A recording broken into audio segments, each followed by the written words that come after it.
오늘 우리에게 주시는 하나님 말씀은 사사기 11장 12절에서 22절까지의 말씀입니다.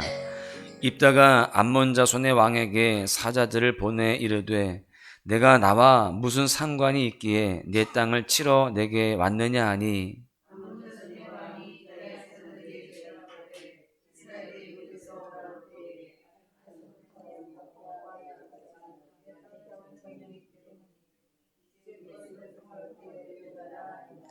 입다가 암몬 자손의 왕에게 다시 사자들을 보내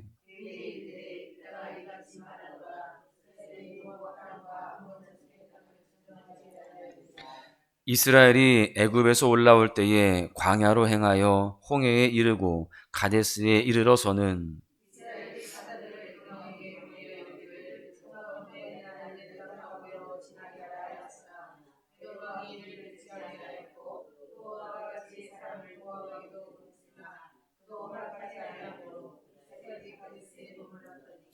그 후에 광야를 지나 에돔 땅과 모압 땅을 돌아서 모압 땅의 해 뜨는 쪽으로 들어가 아르논 저쪽에 진쳤고 아르논은 모압의 경계이므로 모압 지역 안에는 들어가지 아니하였으며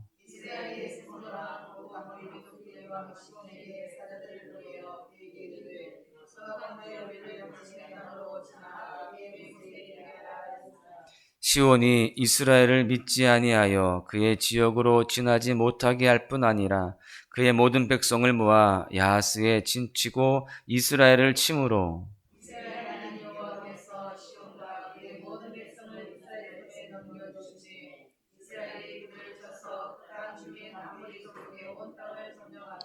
아르논에서부터 야복까지와 광야에서부터 요단까지 아모리 족속의 온 지역을 점령하였느니라. 아멘. 우리는 죄의 본성, 죄의 흔적을 가진 자들이기 때문에 때때로 실수할 수 있고요. 또한 죄악 가운데에 넘어질 수가 있습니다. 그런데 그렇게 넘어졌을 때에 곧바로 하나님께 두 손 두고 나아가서 주님 앞에 회개하고 돌이켜야 되는 것입니다. 하나님은 우리의 아버지가 되십니다. 그래서 잘못했다고 고백하면서 용서를 구하는 자녀를 받아주지 않을 그러한 모습이 아니시다라는 것입니다. 여러분 그렇습니다. 우리는 실수할 수 있고 넘어질 수 있지만 넘어진 그 순간 아버지 되신 주님을 찾아야 하고요. 그 주님께로 돌아가야 되는 것입니다. 그럴 때에 주님과 우리의 관계는요, 더 안전하고요, 우리의 영혼이 실족하지 않을 수 있는 것입니다. 그런데 너무 오랫동안 돌아가지 않으면 다시 돌아갈 길을 잃어버리게 되는 겁니다.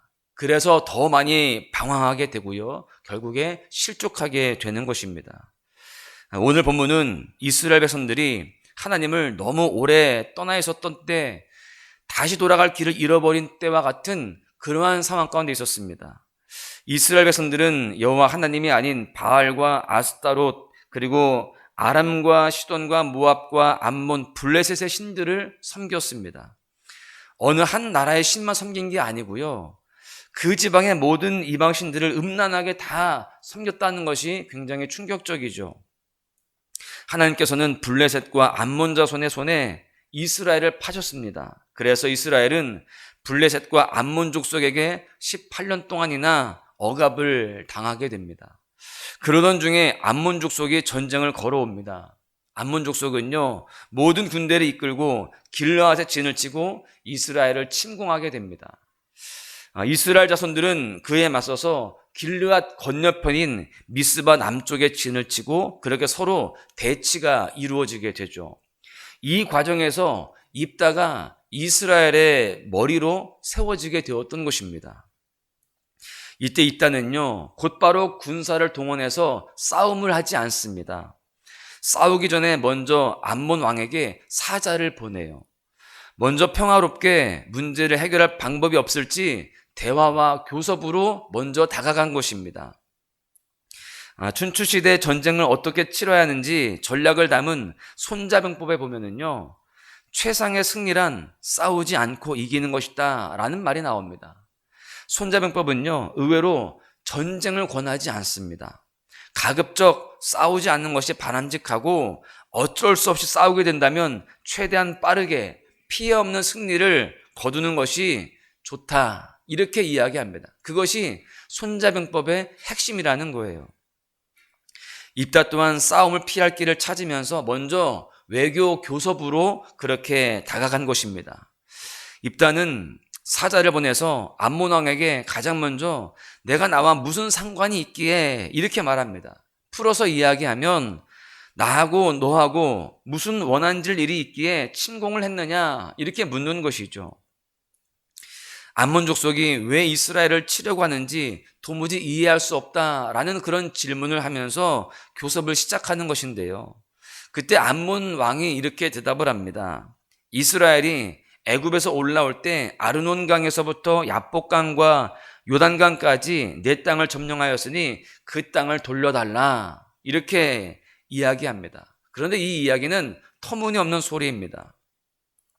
입다는 그 터무니없는 소리를 들으면서도 곧바로 화를 내거나 또 군사를 동원하지 않고요. 다시 한 번 더 사자를 보내서 해명을 합니다.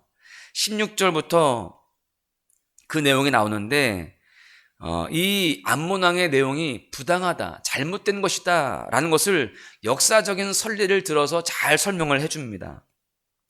그 내용이 뭐냐면 우리가 애굽에서 올라올 때 먼저는 에돔 왕에게 우리를 당신의 땅으로 지나가게 해달라 요청하였지만 이를 허락하지 아니하였고 또 모압 왕에게도 같은 요청을 하였으나 허락하지 않아서 우리는 싸우지 않으려고 결국 그 땅을 빙 둘러서 갔다. 이렇게 말을 합니다. 모압 위쪽에 암몬이 있습니다. 그래서 모압과 암몬이 같이 언급이 되는 경우가 많습니다. 위아래 나라기 때문에 그렇게 같이 언급이 되는데 그때 모압을 건들지 않았다. 또 모압과 암몬과 다 같이 그렇게 엮이지 않았다. 그렇게 이야기를 합니다. 그리고 암몬 왕이 지금 요구하는 그 땅은 원래 암몬 땅이 아니고 아모리 족속의 땅을 점령한 것이다라고 분명히 이야기합니다. 지금 암몬 왕은요, 이게 원래 우리 땅이었다라고 하지만 그 땅은 원래 그 땅이 아니었어요. 원래가 그 땅은 아모리 족속의 땅이었습니다. 에돔과 모압의 뒤를 돌아서 가고 있는데 아모리 왕 시온이 군대를 모아서 이스라엘을 쳤습니다. 그때 하나님께서 시온과 그 모든 백성을 이스라엘의 손에 넘겨주셔서 아모리 족속의 온 땅을 차지하게 된 것이었습니다. 그게 역사적 사실이었다라는 거예요. 이 역사적인 내용이 신명기 2장에 잘 나와 있습니다. 아직 가나안 땅에 들어가기 전에 하나님께서는요 이스라엘에게 명령하십니다. 신명기 2장 18절에서 19절에 보십시오. 내가 오늘 모압 변경 아르를 지나리니 암몬 족속에게 가까이 이르거든 그들을 괴롭히지 말고 그들과 다투지도 말라. 암몬 족속의 땅은 내가 내게 기업으로 주지 아니하리니 이는 내가 그것을 롯 자손에게 기업으로 주었음이라. 하나님께서는요 롯의 후예인 암몬과 모압을 치지 말라고 하셨고요. 이스라엘은 그 말씀에 순종해서 그 땅을 치지 않았습니다. 지금 암몬 왕은요 무리한 요구를 하고 있습니다. 왜냐하면 암몬이 이스라엘을 18년 동안 압박할 만큼 힘이 더 강했기 때문에 그래요. 암몬 족속은 자신들이 이스라엘보다 더 군사적으로 강하다고 생각했기 때문에 억지를 부리면서 땅을 빼앗으려고 했던 것입니다. 그래서 말도 안 되는 그러한 억지를 부리면서 이스라엘 백성들을 지금 공격하려고 하는 것입니다. 오늘 입다와 암몬을 보면서 우리의 삶에 적용할 내용 두 가지가 있습니다. 하나는 하나님께서는요 준비된 자를 쓰신다라는 사실입니다. 입다의 삶을 보면은요 입다는 굉장히 잘 준비가 되어 있었던 사람이었음을 알 수 있습니다. 입다는 우리가 이미 나누었던 것처럼 기생의 아들이었고요. 잡류들 곧 불량배들의 머리로 살았던 사람인데 그가 사사로 세워졌을 때의 모습을 보게 되면 외교력이나 협상력 이런 것들을 보면은 지도자로서 굉장히 잘 준비가 되어 있음을 보게 됩니다. 입다는 첩의 아들도 아닌 기생의 아들로 철저하게 동족들로 인하여서 배제를 당하였습니다. 그래서 평생 주변인으로 살 수밖에 없는 그런 모습이었는데 그러다 보니 마음에 한도 생기고 또 억울함 가운데 사로잡혀서 한평생 의미와 목적 없이 그렇게 흥청망청 허비해도 이상하지 않을 만큼의 그런 인생이었습니다. 그럼에도 입다는요, 자신의 자리에서, 비록 자신의 자리가 비천한 자리이고 억울한 자리이고 힘든 자리이지만 그 자리에서도 잘 준비를 했다라는 것입니다. 하나님은 이렇게 준비된 자를 사용하십니다. 우리는 하나님이 어떤 사람을 사용하실 때 어느 날 갑자기 능력을 주시거나 바꾸어서 쓰신다라고 생각하기 쉽습니다. 그런데 모세를 보십시오. 40년간 광야에서 준비시키시고 그를 사용하십니다.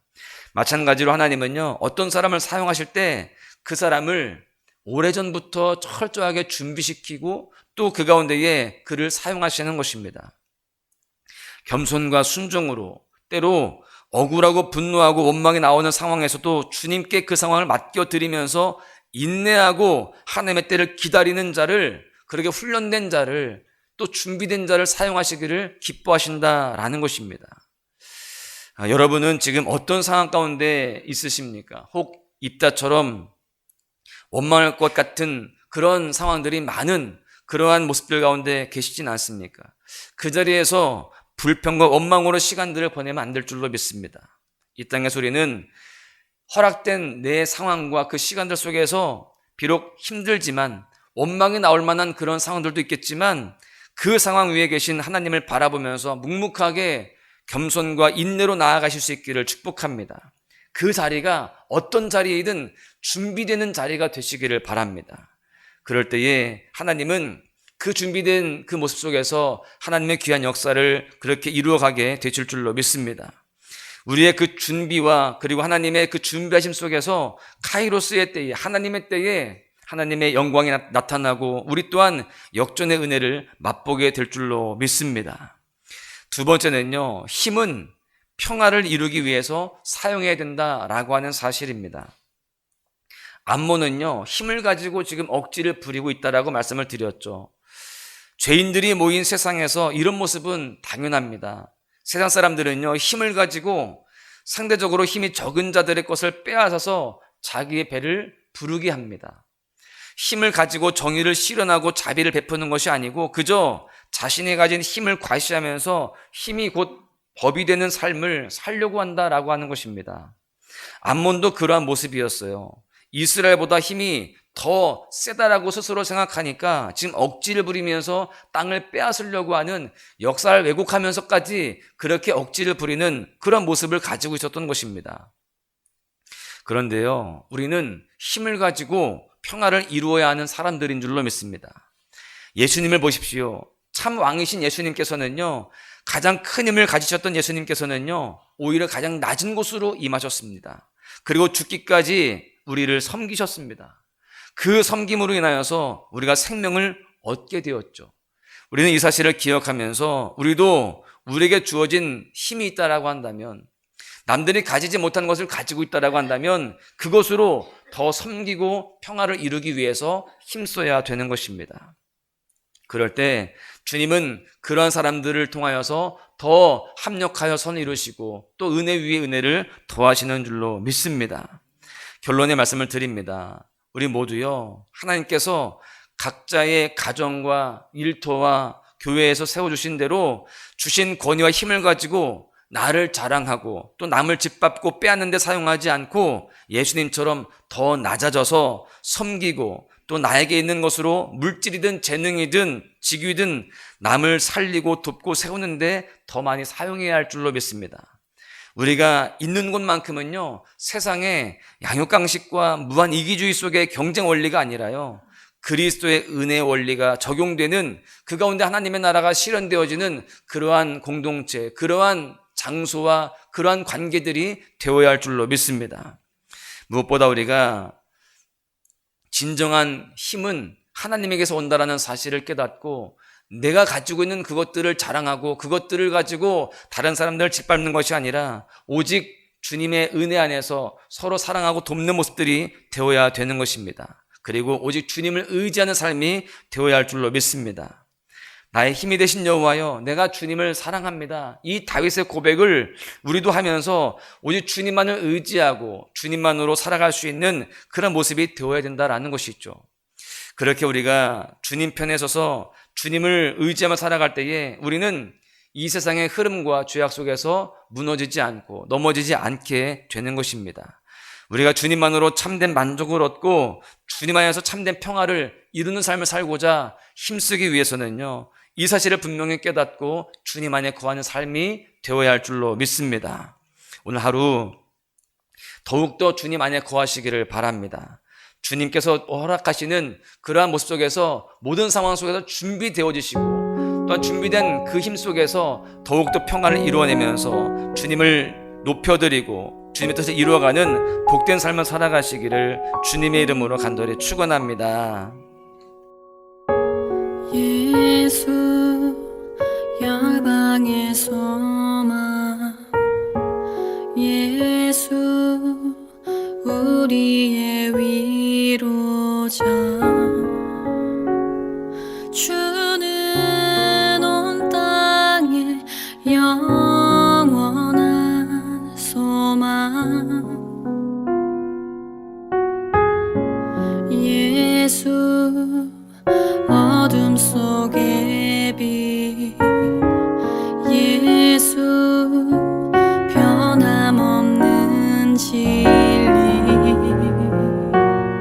주는 온 땅에 빛이 되시네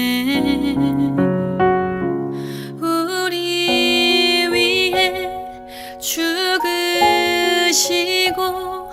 다시 사신 생명의 주 우리 위해 죽